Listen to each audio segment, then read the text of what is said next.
ప్రియమైన స్నేహితులందరికీ నా హృదయపూర్వక వందనాలు. ఈ యొక్క వీడియో చేయడానికి ఒకే ఒక కారణం ఏంటంటే, ఎలక్షన్స్ చాలా దగ్గరలో ఉన్నవి. మనం ప్రార్థించాలి. దేవుని యొక్క వాక్యంలో చాలా స్పష్టంగా చెప్తున్న ఒక మాట ఏంటంటే, మీ దేశం కోసం ప్రార్థించండి, మీ యొక్క జనము కోసం ప్రార్థించండి అని చాలా చక్కగా వాక్యం చెప్తూ ఉంది. ప్రియరా, నా హంబుల్ రిక్వెస్ట్ ఏంటంటే, ఈ రోజు నుంచి అన్నా కనీసం రోజుకు ఒక 5 నిమిషాలు ప్రత్యేకంగా మన దేశం కోసం ప్రార్థన చేద్దాం. నాకు తెలుసు మీలో చాలామంది ప్రార్థిస్తున్నారు. ఎందుకు ప్రత్యేకంగా ప్రార్థన చేయాలి అని అంటే కనుక, ఈ ఎన్నికలు చాలా ప్రాముఖ్యమైన ఎన్నికలు. 2024 సంవత్సరంలో జరుగుతున్న ఈ పార్లమెంట్ ఎన్నికలు, అసెంబ్లీ ఎన్నికలు అనేక మంది, కొన్ని కోట్ల మంది జీవితాలని తారుమారు చేసే ఎన్నికలు. కాబట్టి ప్రార్థిద్దామా? ఎందుకు అంటే, చాలామంది ఈ దినాల్లో మద్యాన్ని ఎరగా పోసి, డబ్బుని ఆకర్షణంగా చూపించి, కొన్నిసార్లు అయితే కొంతమంది ఈ యొక్క లైంగిక ఆ యొక్క ఆలోచనలు ప్రేరేపింపు చేసి ఓటర్లని కొని వారి యొక్క పబ్బాన్ని కడుక్కుపోవాలని చూస్తున్న ఈ దినాల్లో మనం ప్రార్థించాలి. దేవుని చిత్తమైతే ఖచ్చితంగా దేవుడంటే భయపడే ఒక నాయకుడు రావాలి.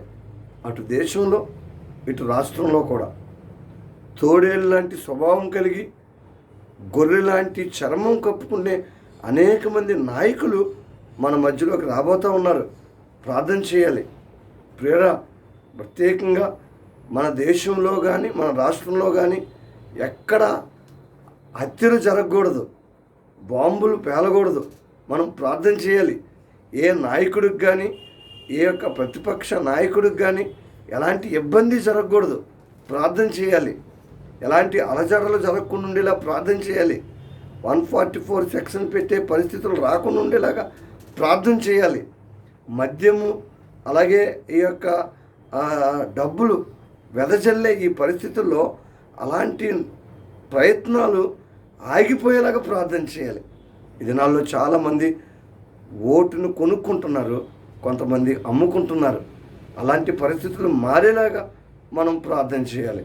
అన్నిటికంటే ముఖ్యంగా చాలామంది నాయకులు నిన్న మొన్నటి దాకా క్రైస్తవుల మీద విజృంభించి, పాంప్లెట్ ఇస్తే కన్వర్షన్ అని, ప్రార్థన చేస్తే తట్టుకోలేని క్రైస్తవుల్ని భయంకరంగా విమర్శించి, బాప్తీసం తీసుకోవడానికి లేదా సువార్త ప్రకటించడానికి లేదా ఎవరి కోసమైనా ప్రార్థించడానికి ఇష్టపడకుండా వ్యతిరేకించే నాయకులు ఈ దినాల్లో చర్చిలకు వెళ్తున్నారు, పాటలు పాడుతున్నారు, ప్రార్థనలు చేయించుకుంటున్నారు, వాక్యం కూడా చదువుతున్నారు.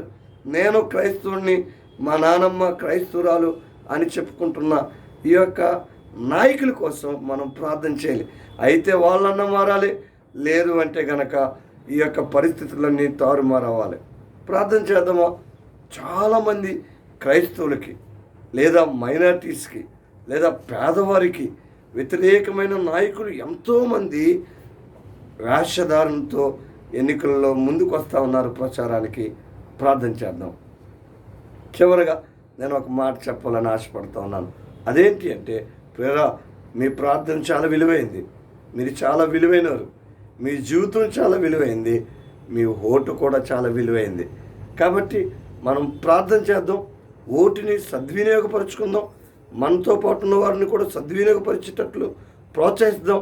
అన్నిటికంటే ముఖ్యంగా సరైన నాయకుడు మన ఆంధ్రప్రదేశ్లోను మన దేశంలోనూ ఆ యొక్క పట్టాన్ని పట్టుకొని, లేదంటే సరైన నాయకుడే ప్రధానమంత్రిగా ముఖ్యమంత్రిగా ఉండి క్రైస్తవులకి, ముఖ్యంగా పేదవారికి, దేశంలో ఉండే అనేక మంది ఈ యొక్క 840 కోట్ల మందికి దీవెనకరంగా ఉండే నాయకుడు వచ్చేలాగా మనం ప్రార్థన చేద్దామా?